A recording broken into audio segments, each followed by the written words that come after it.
성공예감 별책 부록. 지식과 지혜를 얻는 가장 경제적인 방법 성공예감 별책 부록 시간입니다. 안녕하세요. 이대호입니다. 자, 오늘은 여러분과 함께 어떻게 살 것인가 같이 한번 고민해 보실까요? 책 제목이 어떻게 살 것인가입니다. 광순의 복덕방을 운영하는 이광수 대표와 함께합니다. 안녕하세요, 대표님. 안녕하세요. 우리 성공예감 청취자분들 중에서 많이들 아시겠습니다만 모르시는 분들을 위해서 진짜 복덕방 운영하시는 분은 아니시고 이제 애널리스트 출신으로 네네. 그렇죠. 지금도 어떻게 보면은 부동산 투자 전략이라고 해야 됩니까? 어떤 쪽에 많은 도움을 좀 주신다라고 이야기를 하면 좋을까요? 저는 물론 부동산 얘기도 분석하고 이러지만 사실 투자 전반에 대한 이야기를 많은 분들과 나누고 있고요. 일단 광순의 복덕방은 한국의 부동산 시장과 어떻게 내 집 마련할 것인가에 대해서 저희가 좀 고민하고 리서치하는 회사입니다. 그런데 뿐만 아니라 제가 이제 주식 애널리스트이기도 했었으니까 그렇죠. 주식 시장과 또 어떻게 하면 효과적으로 투자를 하고 좀 경제적으로 뭔가 투자를 잘해서 저희 목표는 뚜렷합니다. 투자를 통해서 네. 빈부의 격차를 좀 해소하고 사회적 불평등을 줄일 수 있습니다. 라는 게 저희 회사의 어떤 캐치프라이즈거든요. 투자를 통해서. 네, 그래서 투자에 대해서 많은 분들과 이렇게 나누는 일을 하고 있습니다. 그래서 어떻게 살 것인가. 뭐 리브의 개념도 있겠습니다만 바이의 개념도 그래서 같이 있는 거고요. 맞습니다. 근데 책 제목이 예전에 그 유시민 작가가 썼던 책 제목이랑 같더라고요. 예, 근데 그건 어떻게 살아갈 것인가의 얘기였다면 이건 좀 다르고. 그렇죠. 근데 책 제목을 직접 고르신 제가 이게 이전에 말씀하셨는데 유시민 작가님 책을 예전에 읽으면서 약간 감동을 많이 받았어요. 그래서 오마주 성격이 있는 거죠. 근데 요건 이제 괄호치고 어떻게 살 그렇죠. 것인가. 근데 이제는 유시민 선생님은 어쨌든 리브 예. 어떻게 살아갈 것인가라의 초점이라면 저는 어떻게 how 살 buy 그래서 투자할 때 어떻게 내 집 마련을 하든지 부동산 투자를 하든지 주식을 하든지 투자를 어떻게 할 것인지 그런 부분에 대한 이야기를 좀 나누고 싶었습니다. 그렇죠. 그래서 투자의 안목도 키워야 되는 거고 실력도 키워야 되는데 그런데 특히 집값, 부동산 투자는 물론 이제 실력이 중요하겠습니다만 실력보다는 운에 더 많이 좌우되질 않던가요? 뭐 예를 들어서 나는 그냥 태어날 때부터 서울에서 태어났고 아니면은 그냥 내 집 마련을 한 칸 했는데 마침 그 지역에 뭐 개발 호재가 있었고 아니면 그 후에 여기 들어왔고 뭐 이럴 수도 있잖아요. 맞아요. 특히 부동산은 빈번하지 않잖아요. 그렇죠. 그래서 운의 영향이 더 커요. 왜냐하면 특히 예를 들어서 많이 투자를 반복하는 예를 들어서 주식이라든지 이런 분야는 반복하면서 운의 영향이 줄거든요. 그렇죠. 그런데 부동산은 일생에 평균적으로 3-4번밖에 사지 않는단 말이죠. 그게 내 집이든 투자든. 네. 그런 입장에서는 사실은 그 한 번의 결정이 크게 좌우되는데 그게 흥미롭게도 환경이라든지 말씀하신 것처럼 운의 영향이 되게 큰 겁니다. 예를 들면 이런 경우요. 네. 저도 결혼을 언제 했냐면 2008년 했어요. 오, 글로벌 금융위기 때요. 그렇죠. 근데 결혼하면 대부분 저희가 고민하잖아요. 내 집 마련해야 마련. 되나요? 네. 그러니까 만약에 그런 시점에 결혼한 사람들은 이상하게 그 이후로 집값이 엄청 오르는 거예요. 반면에 최근에 예를 들어서 집값이 폭등했고 가장 고점이었던 2021년도에 결혼했다면. 어찌됐든 간에 신혼집은 필요한데 전세도 그렇죠. 뭐든. 그렇죠. 그래서 그냥 무리하더라도 집 사자 해서 샀다면 그게 어떤 실력보다도 그 시점이 걸려 있었잖아요. 그런 측면에서는 특히 부동산이 말씀하신 것처럼 운의 영역이 훨씬 더 큽니다. 그렇죠. 주식 투자도 팬데믹 당시에 2020년 거의 3월부터 주식 투자를 시작하신 분들은 일단 뭐든지 사면은 돈을 벌었던 시절이었던 거고 한 21년 말이나 22년부터 주식 투자 시작하셨던 분들은 뭘 사도 이제 물렸던 자세였던 거고요. 운이 일단은 좌우할 수밖에 없다. 이걸 일단은 그냥 깔아놓고 가야 된다는 거죠. 그렇죠. 모든 자산 시장에서는 운의 역할을 꼭 인정해야 된다. 그 이유는 두 가지 때문입니다. 첫 번째는 뭐냐면 운을 인정해야 겸손해져요. 겸손해야 투자 시장에서 투자를 지속할 수 있어요. 그래서 예를 들면 워렌 버핏은 뭐 굳이 저희가 그렇게 거부하고 비교하는 게 저는 조금 뭐 맞느냐 안 맞느냐를 좀 생각하는데 어쨌든 워렌 버핏은 계속 자기가 돈 번 게 쉽게 말해서 운이 영향이 컸다. 예를 들어서 워렌 버핏이 한국에 태어났으면 그렇게 거부가 됐겠습니까? 그 기간 동안 사실은 코스피 상승률하고 미국의 다우존스하고는 엄청난 격차를 보인단 말이죠. 그런 차원에서는 사실 운의 역할을 인정해야 되고 운의 역할을 인정하면 겸손해져요. 겸손하면 어떻게 하냐면 무리하지 않아요. 저 증권사에 오래 있었잖아요. 네네네. 이장 증권사에서 증권사를 출신 중에서 돈을 버는 공통적인 점이 있어요. 증권사 사람들이. 네네. 잘린 사람들이 돈 벌어요. 그러니까 그냥 직장인으로서 계속 다니는 게 아니라 밖에 나간 사람들. 그러니까 예를 들어서 이런 거죠. 막 증권사가 어려워요. 예, 막 예. 시장 크게 하락하고 어려우면 어쩔 수 없이 구조조정하잖아요. 맞아요. 그러면 이제 퇴직금 갖고 나간단 말이에요. 근데 다른 데 취직이 안 되잖아요.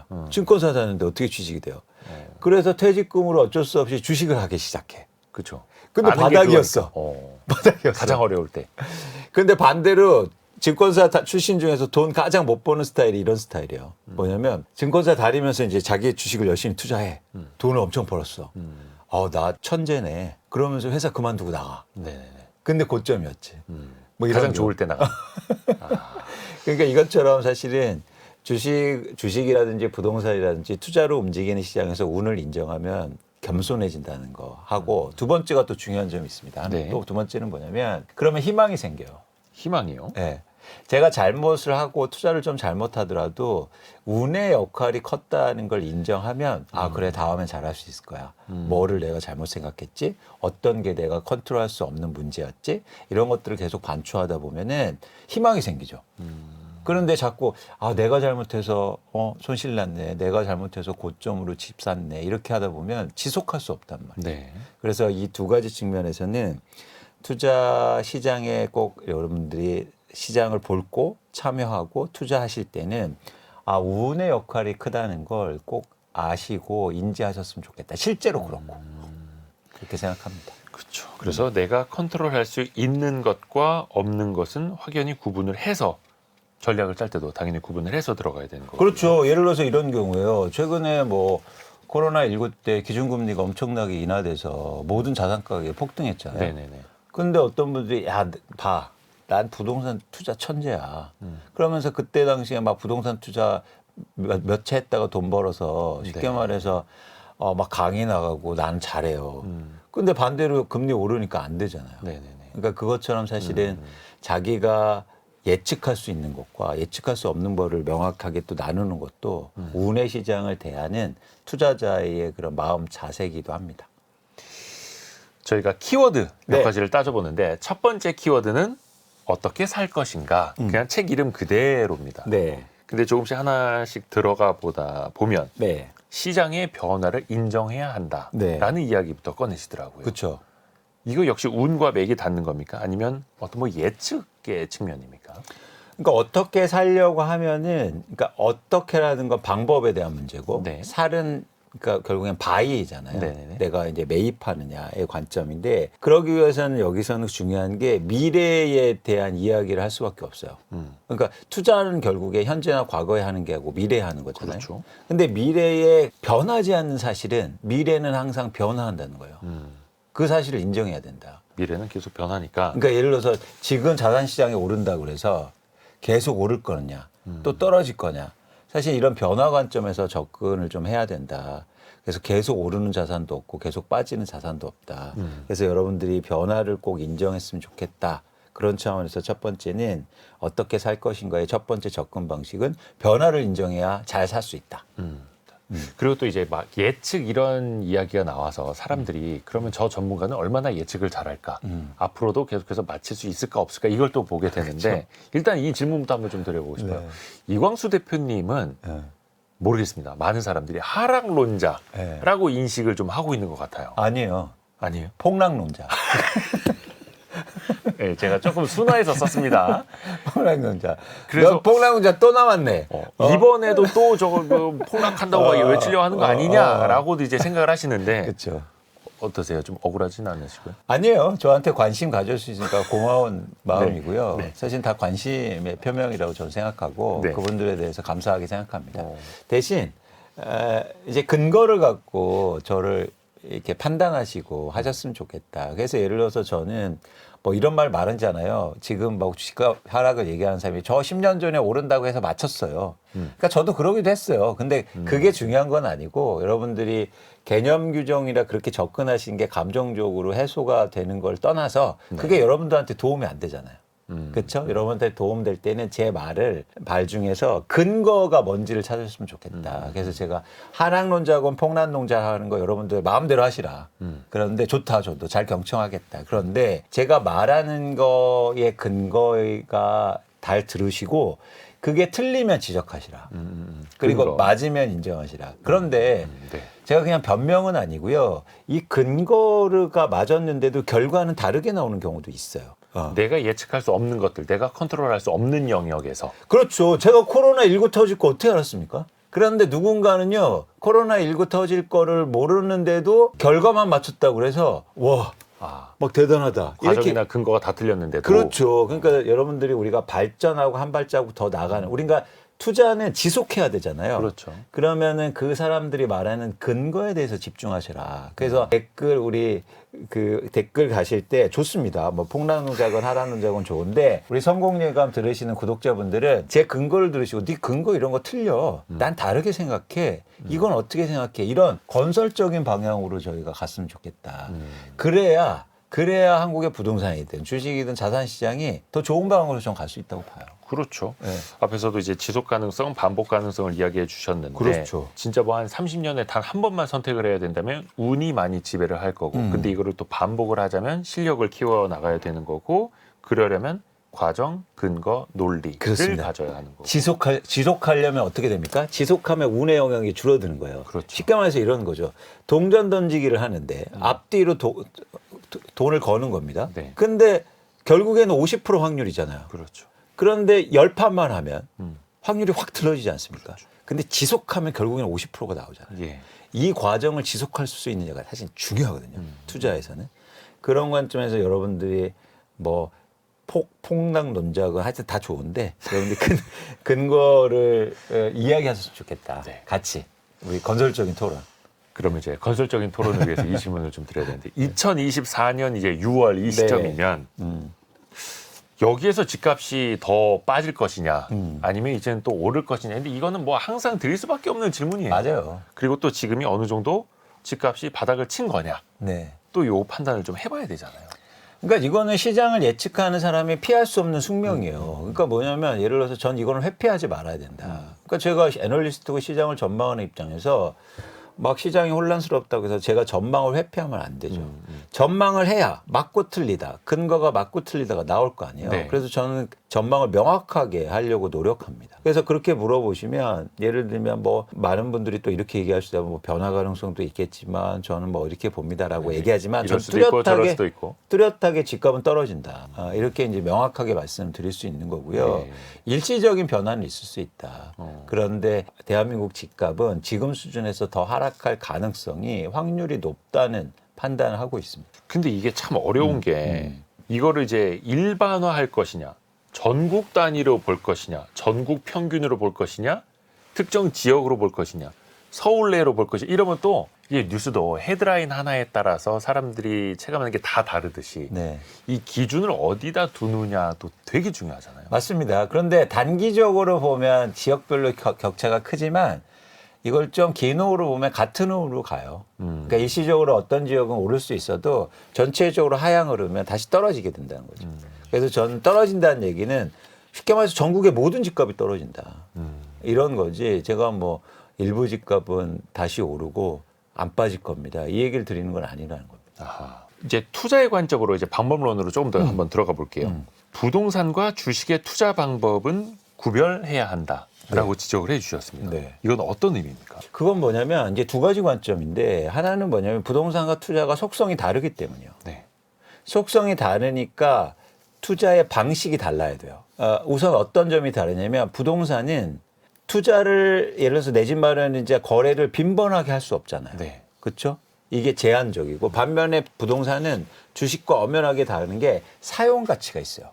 쓸 수 있다는 거죠. 이게 부동산의 특징입니다. 즉 거래가 빈번하게 이루어지지 않다. 즉 유동성이 떨어진다. 그다음에 사용 가치가 있다. 그래서 사용하면서 쓸 수 있는 그러니까 사용하면서 투자할 수 있는 부동산 유일한 거의 자산이라고 제가 평가하거든요. 네. 이런 특징이 있죠. 주식은 어떤 특징이냐면 유동성이 굉장히 많죠. 지금 이 순간에도 제가 몰래 주식 살 수 있잖아요. 근데 부동산은 불가능하지 않습니까? 그렇죠. 그죠? 그처럼 사실은 주식은 언제나 사고 팔 수 있다. 유동성이 높다. 반면에 어떤 특징 부동산과 비교해서는 쓸 수가 없어요. 삼성전자 주식 쓸 수 있습니까? 요즘 엔비디아 뭐 엄청나게 올랐는데 엔비디아 주식 집에서 쓰신다는 분 없잖아요. 그것도 뭐 GPU를 싸게 파는 것도 아니고. 그죠? 네. 그렇죠. 그렇기 때문에 주식은 사용 가치가 없다. 투자만 가능하다. 이런 성질이 다른 거죠. 그래서 이 성질에 맞추면 투자의 방식이 달라집니다. 투자의 방식이 달라진다. 네, 어떻게가 달라지죠. 아하. 네. 방법을 찾아 나가는 데 있어서. 그렇죠. 그러니까 그래서 어떤 결론에 도달하게 되냐면 부동산은 언제나 사고 팔 수 없고 사용 가치가 있기 때문에 어디를 사는가보다 언제 사는가가 중요해요. 아. 몇 번 살 수 없기 때문에. 그리고 사용 가치는 지역별로 모두 다 사용 가치가 있잖아요. 네. 예를 들어서 강남 아파트만 사용 가치가 있습니까? 아니죠. 네. 수도권도 있고 지방도 있어요. 네. 그렇기 때문에 사실은 사용 가치 측면에서 접근하면 언제가 더 중요해요. 어디보다. 그죠. 뭐 타겟팅한 지역이 어차피 나는 서울에 살아야 되니까 아니면 나는 뭐지 경남 어디에 살아야 되니까라는 거는 거의 정해져 있는 거고. 그렇죠. 그래서 언제 사는가. 그리고 부동산은 위치가 변하지 않기 때문에 너무나 그걸 잘 알아요, 사람들이. 예. 모르는 게 없다고요. 강남 좋은 거 누가 모릅니까? 근데 와서 뭐 강남은 좋습니다 이야기할 필요가 있나요? 근데 우린 지금 그 얘기를 하고 있다고요. 어디가 좋습니다. 이 얘기요. 아, 사람들은 다 그거 원하는데 어느 지역으로 가야 됩니까? 의미가 없어요. 어디가 개발됩니까? 그래서 투자가 잘 안 되는 거예요. 아, 부동산은 어디보다 언제가 중요하다. 속성을 보면. 그래서 뭐 GTX도 어떤 노선이 제일 좋고 역사 어디가 들어오고. 그 모르는 게 아니잖아요. 네. GTX 뚫리는 거 비밀입니까? A 뚫리는 거? 그러니까 여러분들이 근데 잘 보세요. 동탄 같은데 A가 지금 뚫렸는데 동탄의 아파트 가격이 오르지 못하고 있어요. 네. 오히려 일부 하락하고 있는데 개통되면 다 오른다고 그랬는데 왜 안 오르지? 그건 뭐냐면 언제가 더 중요했기 때문이에요. 어디보다도. 그렇죠? 언제라고 하면 사람들이 이게 너무 또 이제 타이밍을 맞춰야 되는 것 아닌가 또 이렇게 들을 수도 있거든요. 아니죠. 훨씬 더 쉬운 게 뭐냐면 네. 부동산은 사이클이 긴 특징이 있어서 그 언제를 파악하기가 되게 쉽습니다. 그러니까 언제라는 게 매일 이렇게 주가 보면서 나 언제 사지? 아, 이거 사야 돼. 이게 아니에요, 부동산은. 주식이 어떤 막 차트 보듯이. 예. 그래서 이 언제를 보는 게 의외로 쉬워요. 근데 반면에 주식은 반대예요. 주식은 사용 가치가 없기 때문에. 네. 그죠? 그리고 언제나 사고 팔 수 있기 때문에 네네. 언제보다도 아하. 무엇을 사느냐가 중요합니다. 근데 우리는 계속 언제를 얘기해요. 이 기자님 그거 어제 사라고 그랬잖아. 벌써 올랐는데. 나 코로나 때 그 주식 샀어야 되는데. 네네.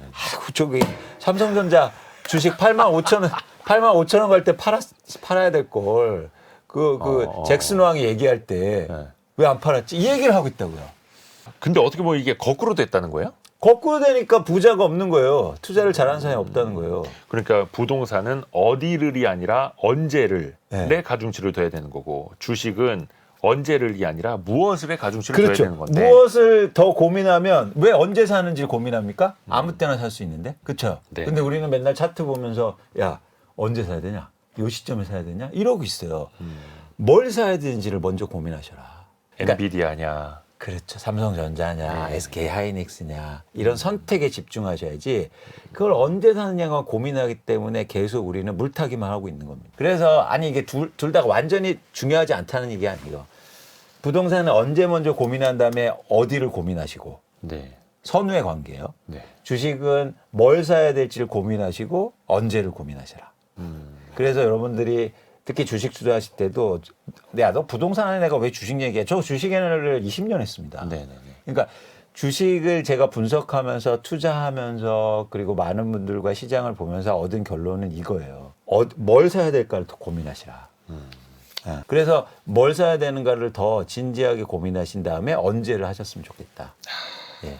야, 명쾌해집니다. 네. 그러니까 사실 사람들이 좀 착각하면서 사는 걸 수도 있고 어떻게 보면 이제 마음이 급해지니까 그런 걸 수도 있을 텐데요. 그러니까 이거를 여러분 책상에 딱 붙여놓으세요. 그러네요. 부동산은 언제가 언제? 중요하고 주식은 무엇을. 썸네일 이걸로 써야지. 다음 키워드는요. 네. 어떻게 할 것인가. 네. 이제 방법론으로 들어갑니다. 네. 근데 앞에서 살짝 이야기를 해주셨습니다만 무주택자여도 그리고 내 집 마련을 목표로 하는 사람도 물론 이제 실거주 목적이겠죠. 그럼에도 모두 투자로 생각해야 된다라고 강조를 하시더라고요. 그렇죠. 왜냐하면 투자가 시장을 움직이기 때문이에요.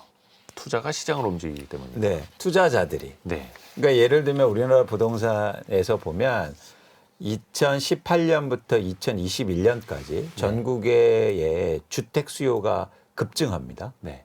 근데 실수요가 증가한 게 아니에요. 전국에서 전세를 끼고 사는 분들이 17,000명에서 거의 20만 명으로 증가해요. 그러니까 일시적으로 가격 변화를 일으키는 네. 일시적이라는 게 막 3개월, 4개월이 아니고 5년 동안 가격을 상승시킨 원인은 네. 투자 수요였다는 거예요. 그죠? 갭 투자를 한 게 투자 수요니까.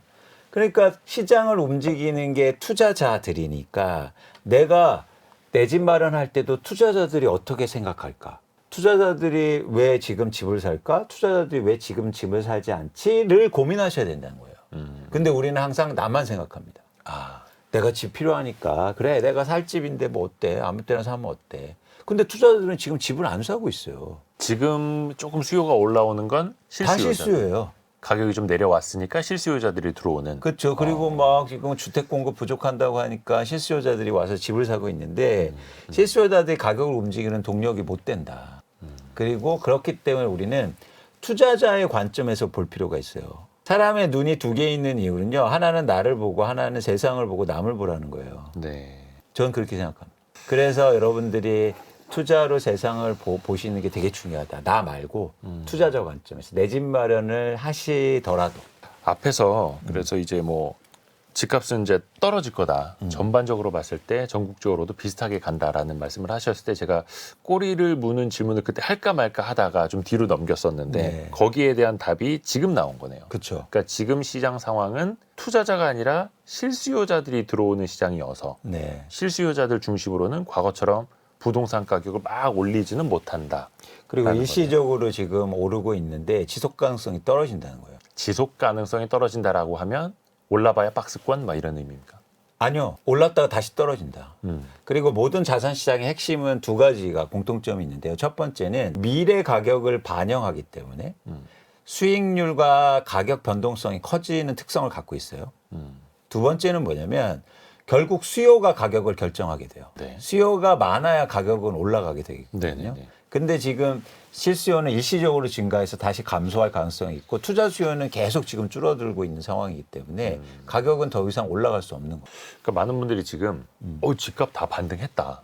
그 어떤 뉴스를 보면은 강남 지역은 고점의 95%, 서울 어떤 지역은 고점의 90%다 회복을 했다. 그것도 이제 최고점의 90% 정도 회복을 했다라고 네. 하면 약간 여기서부터 사람들이 이제 조바심 생깁니다. 이러다 신고가 가는 거 아니야? 그렇죠, 그렇죠. 싸게 살 기회 나 다 놓쳐버린 거 아니야? 라는 생각. 그렇죠. 누가 조바심을 낼까요?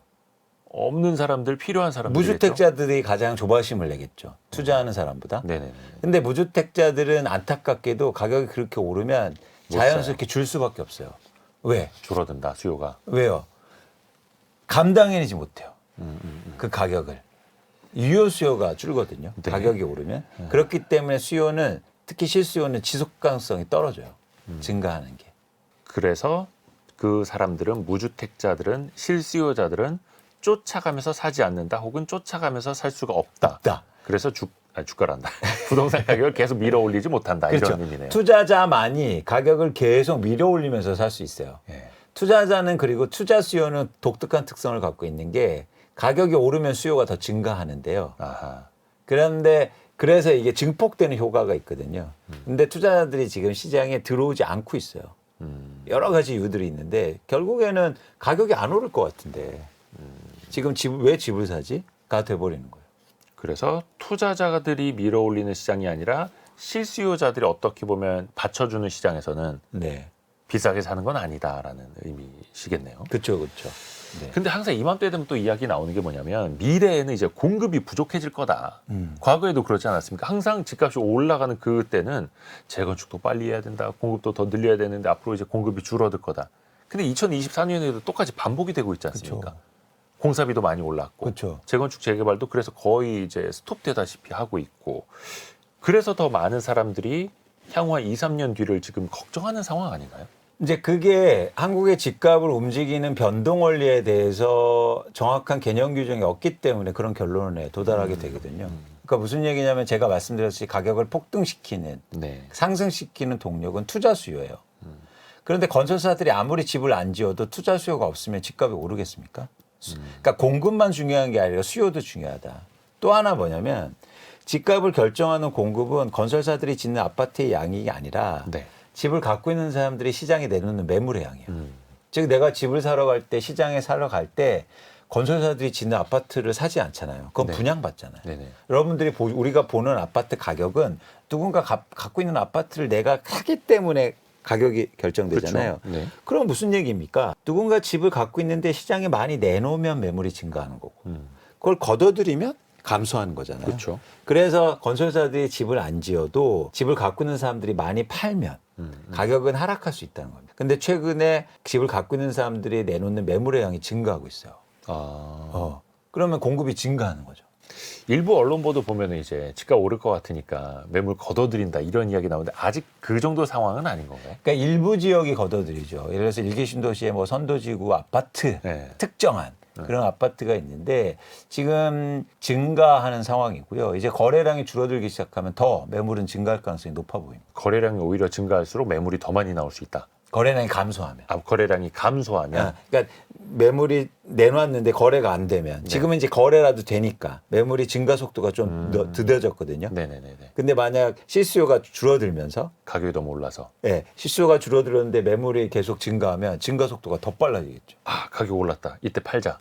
그렇죠. 이런 사람들이 근데 나올 수 거래가 있다. 안 돼요. 그럼 이게 약간은 어떻게 보면 계속 그 주변을 맴도는 거네요. 그렇죠. 그러다가 균형을 계속 찾다가 이제 균형이 무너지는 구간이 나오거든요. 그 책에서도 이야기하셨던 유효 수요의 부족, 유효 수요가 부족해진다라는 것도 그럼 이 개념입니까? 그렇습니다. 그러니까 아까 주식하고 저희가 부동산 얘기를 했잖아요. 주식은 유효 수요가 엄청나게 많아요. 그래서 어떤 그 이벤트가 있으면 뉴스라든지 시장에 호재가 생기면 수요 걱정을 안 해요. 엄청 사주거든요. 바로 반영이 되니까. 그렇죠.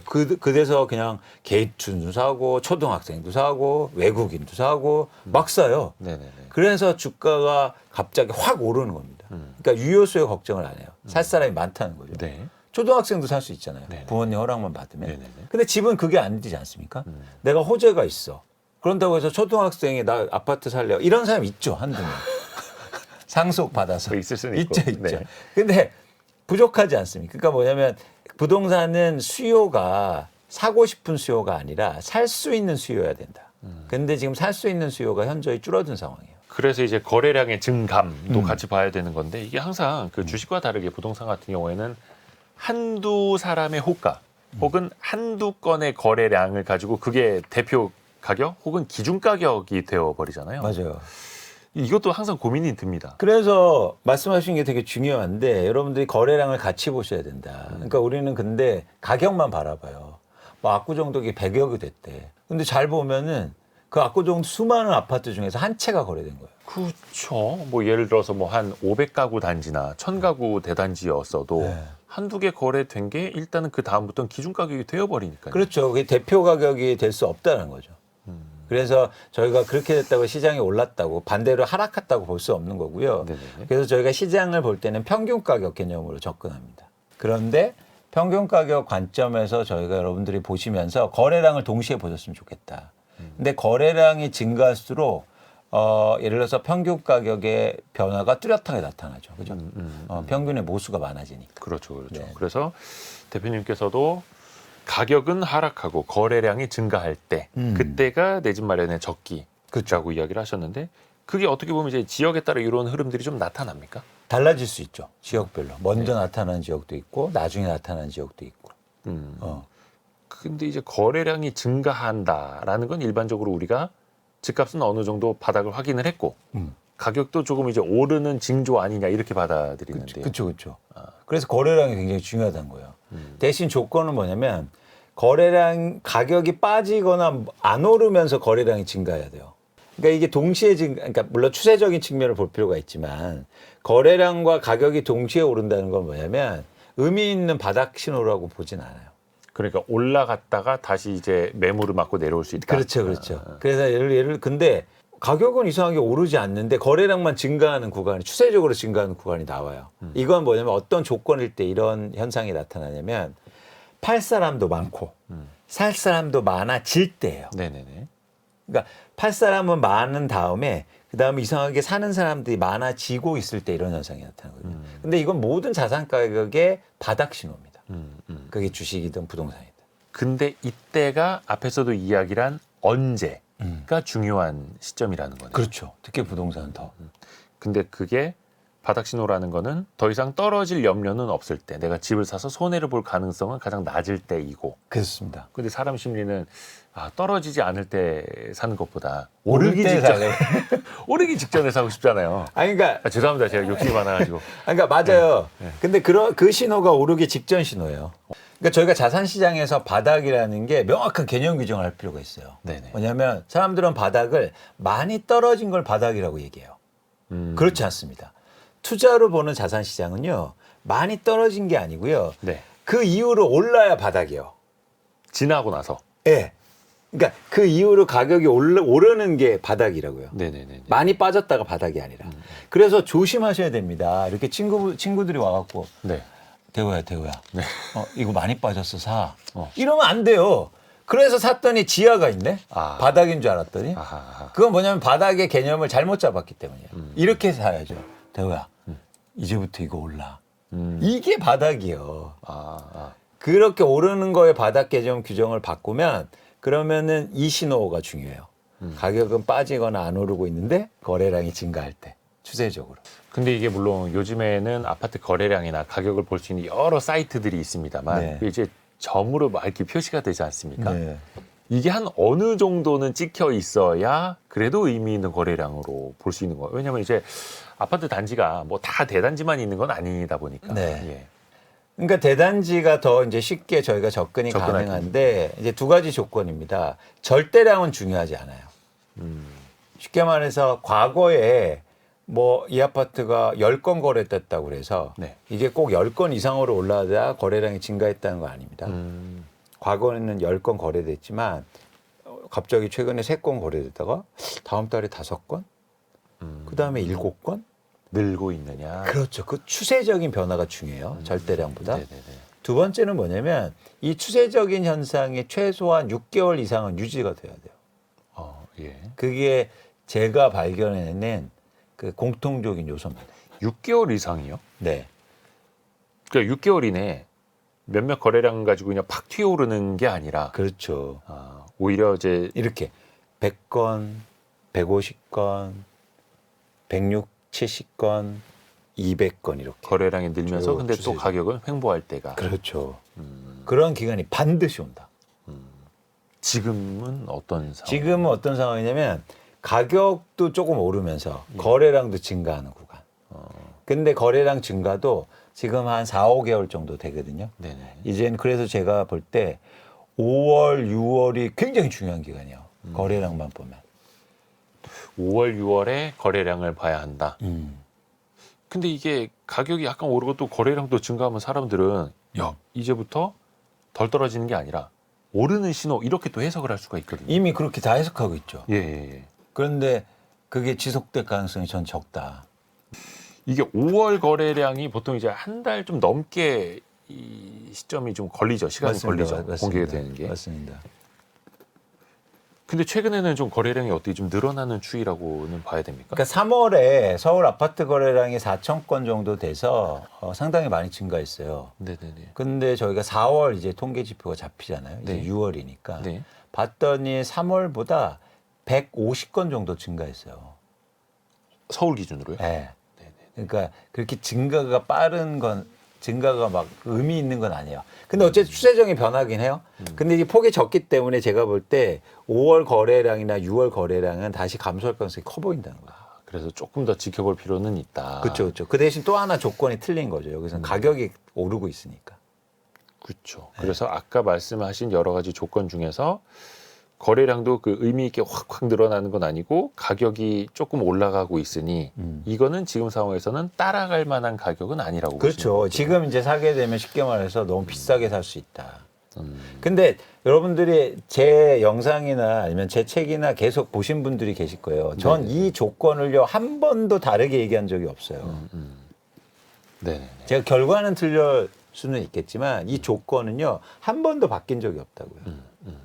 그러니까 제가 이런 경우가 있을 수 있어요. 제가 뭐 갑자기 뭐 너 틀릴 것 같으니까 다른 얘기 한다고 하셔도 좋은데 만약 이런 경우예요. 네. 이런 경우예요. 제가 이렇게 예상했는데 갑자기 정부나 아니면 국회에서 막 다주택자들한테 세금 혜택 주고 제가 예상치 못한 종부세 다 면제해주고 양도세도 대폭 인하해주고 그러면 시장에 투자자들이 들어올 거 아니야. 만약에 투자 수요가 막 들어올 수 있는 환경으로 변해버린다면 그러면 제가 틀리겠죠. 그 대신 어떤 조건입니까? 거래량이 추세적으로 확 증가하겠지. 그렇겠죠. 그러면은 시장이 이제 또 다른 변화인 거예요. 그거는 제가 예측이 안 되잖아요. 제가 국회의원들 다 만나서 어떻게 설문조사할 수는 없지 않습니까? 그러니까 그런 경우는 여러분들이 제가 이게 발뺌하는 건 아니에요. 그런 경우는 있을 수 있지만 전 이 조건을 여러분들이 꼭 아셨으면 좋겠다. 그렇죠. 그래서 이제 전제 조건이 달라지면은 또 결과도 달라질 수밖에 없는 거니까. 그렇습니다. 그건 항상 이제 들으시는 분들이 염두에 두시고 그렇죠. 되고요. 제가 좋아하는 케인즈 경제학자가 그 위대한 경제학자가 항상 말을 바꿨어요.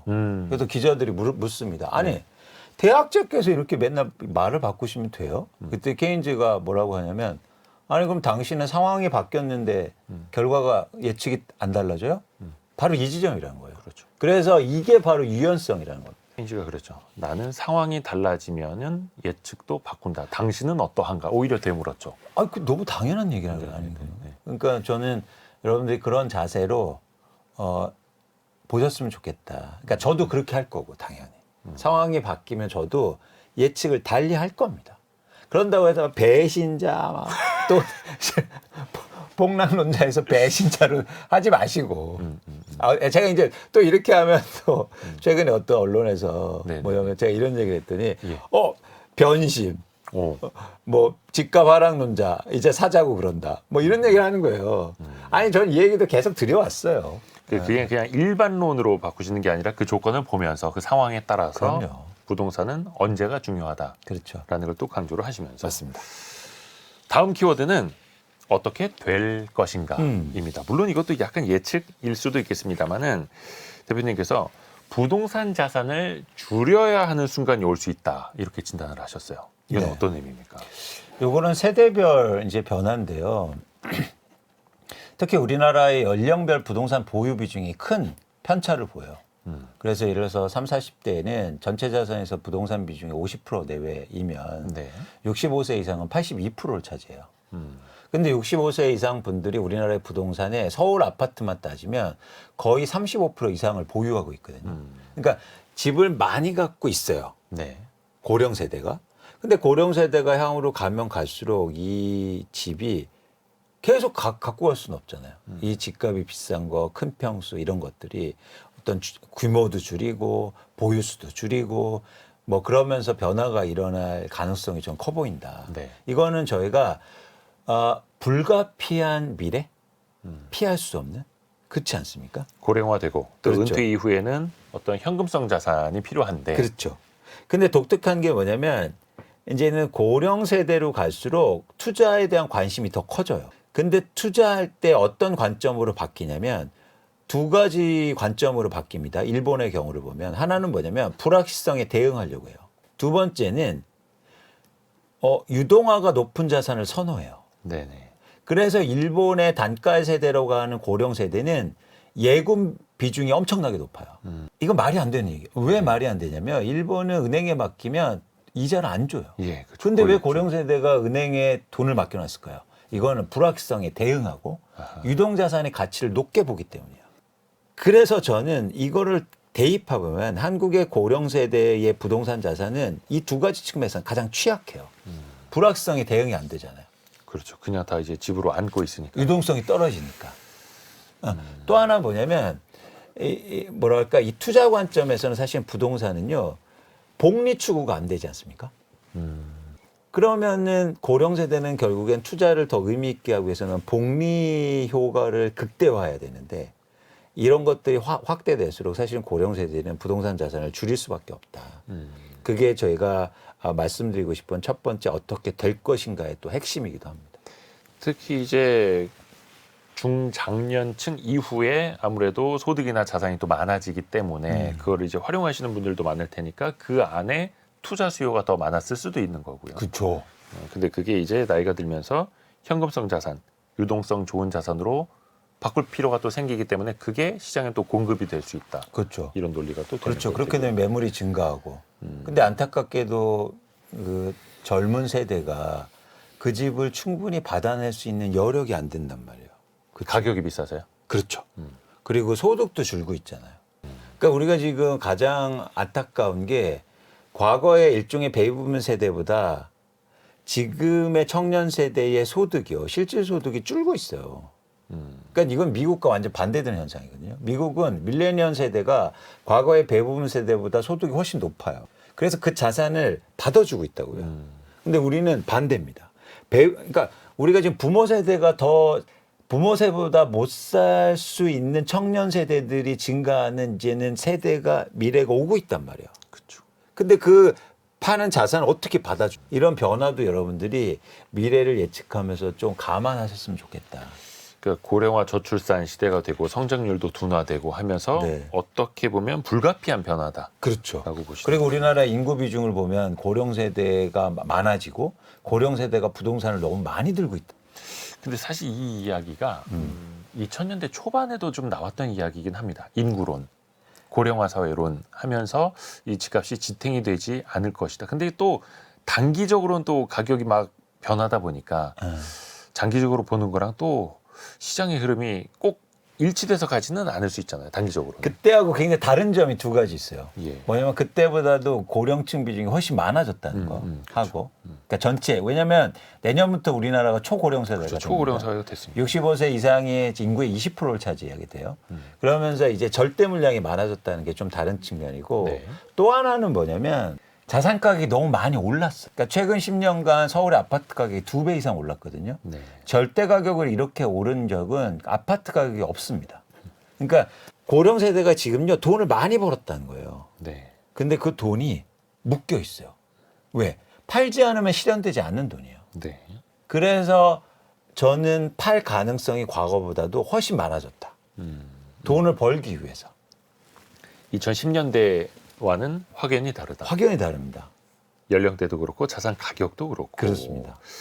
그러면 이제 약간 사실은 이광수 대표님이 무주택자들 내 집 마련을 필요로 하시는 분들을 위해서도 좋은 말씀을 좀 많이 해주시는데 그러면 어떻습니까? 과거처럼 뭔가 투자로 그러니까 아파트 투자로 돈을 벌 수 있는 시대는 그 확률이 가능성이 확연히 낮아졌다 이렇게 봐야 될까요? 아니요. 과거하고 똑같아요. 확률은. 대신 기회가 많지 않다는 거죠. 기회요? 그러니까 돈 벌 수 있는 확률은 전 똑같아 보이는데 그런 기회를 찾기가 좀 어려울 수는 있겠다. 그래서 무슨 얘기를 드릴까요? 그러니까 기본적으로 부동산은 투자하기에 굉장히 좋은 자산입니다. 왜냐하면 사용 가치가 있기 때문에. 그래서 여러분들이 내 집 마련을 투자 목적으로 꼭 하셨으면 좋겠다는 건데 사실 기회라는 측면에서는 이 빠지는 거를 잘 보시고 그때 꼭 내 집 마련 하셔야 된다. 그거는 이제 무주택자 혹은 그 1주택을 마련하려는 사람들에게 그렇죠. 그러니까 무슨 얘기냐면 예전에는요. 과거에는 빠지는 걸 굳이 고민 안 해도 그냥 어느 정도 수준에서 올랐을 때 타도 결국엔 올랐어요. 네. 장기적으로 보면. 네, 네. 근데 지금은 빠지는 걸 사지 않고 지금처럼 오를 때를 사냐면요. 안 오를 수 있다. 괜히 비싸게 살 수 있다. 그렇죠. 안 오를 수 있다. 근데 빠지는 거, 그래서 빠지는 거에 더 민감하게 반응해야 된다. 과거보다도. 근데 또 앞부분에 이야기하신 것처럼 그냥 빠졌다고 해서 사면 지하실이 있을 수도 있으니 그렇죠. 거래량이 증가하고 가격이 횡보하는 걸 좀 봐야 된다. 그렇습니다. 그것도 한 6개월 정도는. 그렇습니다. 제가 잘 외웠죠? 너무 디벨롭이 잘 되셔서. 아니 근데 이게 또 언제 또 어떻게 달라질지 모르는 게 이번에 여야가 이제 종부세 좀 완화를 어떻게 보면 같이 좀 이야기하고 있잖아요. 네. 이거 놓고 보면 정책이 달라지면 또 부동산 시장의 반응이 또 달라질 수도 있을 텐데 이런 또 고민이 듭니다. 그러니까 이것도 이제 일시적으로 변화할 수 있다고 봐요. 근본적으로 시장을 크게 변화시키는 것보다 일시적인 변화인데 네. 그 강도에 따라서 좀 달라지겠죠. 그 강도가 왜 말씀드리냐면 그 강도에 따라서 지속 가능성이 6개월이냐 1년이냐 이게 결정될 것 같은데 어쨌든 한국에서는 부동산 정책이 되게 중요한 영향을 미치기도 합니다. 이유가 있어요. 네. 뭐냐면 제가 아까도 전제드렸듯이 한국의 부동산은 투자로 움직이기 때문에 네네. 정책에 민감한 거예요. 그러니까 예를 들어서 내가 다주택자가 아닌데 왜 종부세에 민감하게 반응합니까? 그렇죠? 예. 아니 내가 일가구 1주택이고 내가 살면 오래 거주하면 양도세 안 내요. 나중에. 네네네. 그렇죠? 실거주하면. 예. 근데 왜 양도세를 걱정해요? 많은 사람들이 투자로 하기 때문에 양도세라든지 종부세, 취득세를 민감하게 생각한단 말이에요. 다주택자뿐만 아니라 투자로요. 우리나라는 또 특이하게 1가구 1주택자인데요. 투자로 1가구를 갖고 있는 사람들이 엄청 많단 말이에요. 그렇죠, 그렇죠. 네. 그러니까 다른 지역은 내리고 우리 지역만 올랐으면 좋겠죠. 다른 동은 내리고 우리 동만 올랐으면 좋겠고. 그렇죠, 그렇죠. 그래서 또 사람들은 우리 지역이 더 많이 올라서 다른 지역이랑 갭이 낮아지고 다른 지역으로 갈아타고 상급지로 가려는. 그렇죠. 그리고 또 하나 많은 분들이 그렇게 또 생각하실 것 같아요. 그리고 또 하나 뭐냐면 우리나라의 특성은 뭐냐면 집을 한 채 갖고 있는데도 나는 전세로 살고 있고 투자로 보유하고 있단 말이에요. 아, 그런 분들도 왜냐하면 계시죠. 1가구 1주택을 선으로 생각하니까 그러니까 이 비과세 혜택이 되게 크거든요. 그러니까 계속 투자로 집을 갈아타면서 1가구는 유지하고 그러니까 세금에 민감한 거예요. 투자로 사는 사람들이 많으니까. 그래서 실거주하더라도 모두가 또 투자로 인식을 하고 있고. 그렇죠. 근데 애초에 이광수 대표님은 무주택자여도 1주택자여도 집은 투자로 생각할 수밖에 없다, 해야 한다. 왜냐면 그렇게 말씀이시고요. 움직이니까. 제가 그래서 막 투자하자, 투기하자라는 얘기하는 게 아니에요. 내 집 마련 하시는데 투자자 관점으로 생각해 보시라. 이거 되게 어려운 얘기일 수도 있는데 제가 그래서 제일 싫어하는 말이 이겁니다. 아니 뭐 내 집 한 채 사는데 실거주할 건데 왜 가격이 오르거나 뭔 상관이야? 떨어지거나? 네. 아 그러면 당신이나 비쌀 때 사라고요. 내 집만 하나라도 싸게 사야 될 거 아니에요. 그렇죠. 막 비싸게 사면 좋습니까? 이자 내야 되고. 그렇죠. 대출 끼고 샀는데 집값 떨어져서 괜히 또 이제 손해 보는 생각으로 또 살게 되면은 또 이제 그렇죠. 예, 그럼 얼마나 영끌하신 분들이 지옥이겠어요. 힘드신 것처럼. 그리고 막 그렇게 무리해서 집산분들이 사실 극단적인 선택도 하고 불행할 일도 많지 않습니까? 그래서 여러분들이 내 집 마련 하시더라도 거주하시더라도 투자를 하는 사람들은 어떻게 생각할까? 지금 이 가격에 막 10억, 20억에 이거를 살까?를 한번 여러분들이 고민하셨으면 좋겠다. 그래서 투자자의 관점으로 보라. 네. 그러니까 다른 사람들은 어떻게 볼 것인가. 그렇죠. 다른 사람인데 특히 투자자들은 어떻게 볼까? 다른 사람인데 옆에 그 동생이나 막 부모님 말고요. 네네네. 아, 완전 가까운 주변 말고. 그렇죠. 내 사정을 모르는 사람들은. 근데 확실히 이제 투자자들의 동향 이런 분들은 좀 과거랑 많이 달라진 게 느껴지십니까? 투자자들의 관점으로 봐야 되면 지금 투자자들의 행동은 어떠한가를 따져봐야 되잖아요. 근데 그렇죠. 앞에서 말씀하신 건 지금 시장은 실수요자들이 좀 들어오고 있는 시장이고 가격이 받쳐지는 것도 실수요자들에 의해서다라고 하는 건데 그러면 그 많은 투자자들은 부동산, 이 아파트 투자로서의 어떤 메리트를 다 잃었다는 겁니까? 그건 모르죠. 그런데 통계 지표로 정확하게 투자 수요가 줄고 있어요. 갭 투자 건수가 줄고 있으니까. 예를 들어서 과거에 증가했을 때는 서울의 월별로 막 1,000명 이상씩 갭 투자를 했는데 네. 지금은 100명 내외 수준입니다. 이렇게 줄어들었고 그 원인은 여러 가지가 있겠죠. 그러니까 미래 집값 상승에 대한 기대감이 줄었고 네. 또 하나는 전 투자자들이 지금 너무 많은 부동산 자산을 갖고 있어요. 이미 그렇죠. 그걸 떨어야 돼요. 아까 그 고령화 시대 이야기했을 때도 그렇고 그것도 그렇고 투자자들이 너무 많이 집을 갖고 있어요. 이거 떨 기회가 없었어요. 이익 실현을. 오히려 지금은 이익을 실현하려는 니즈가 더 강한 상황이고. 그렇죠. 팔아야 뭘 더 투자를 할 거 아닙니까?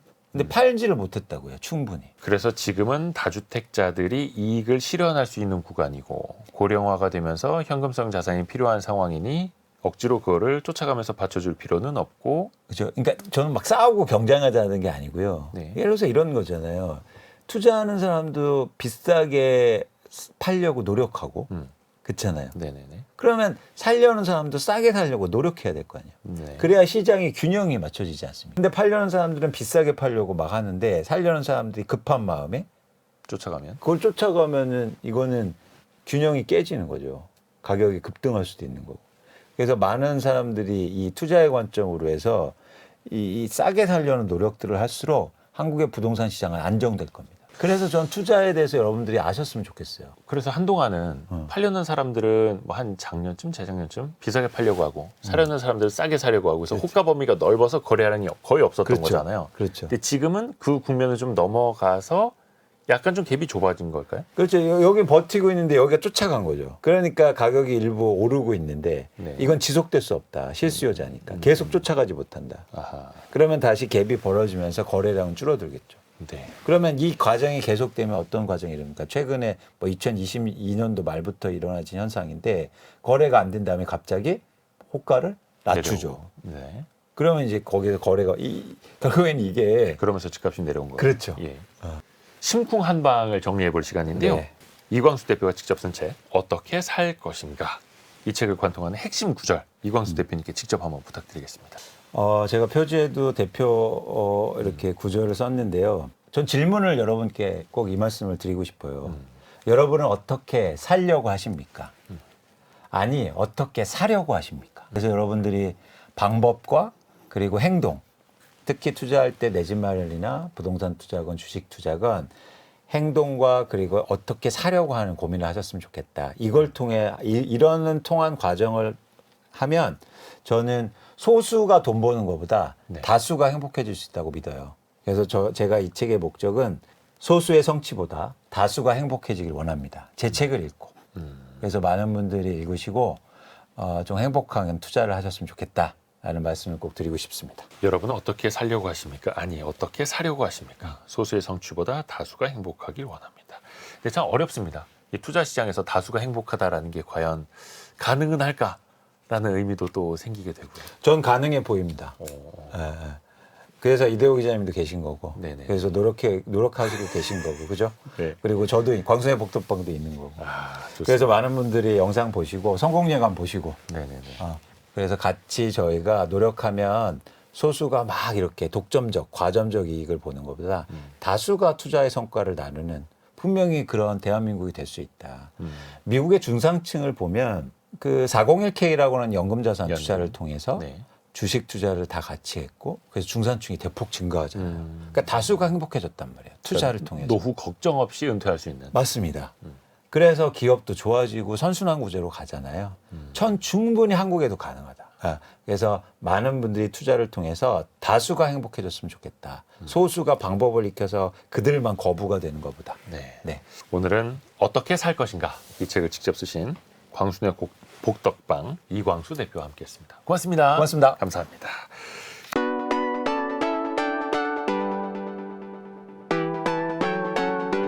원래 저는 피부 장비 미용 이런 것들에 궁금증이 굉장히 많아요. 덕업일치라고 보시면 될 것 같아요. 얼굴 피부에만 연간 3만 원 이상. 네. 시술을 여러 번 받아보면은 될 것 같다, 안 될 것 같다 감이 와요. 내가 직접 몸으로 가서 시술을 해보는 게 결국에는 피부 미용 섹터에 있어서는 남들이 가지지 못하는 엣지가 되는 거죠.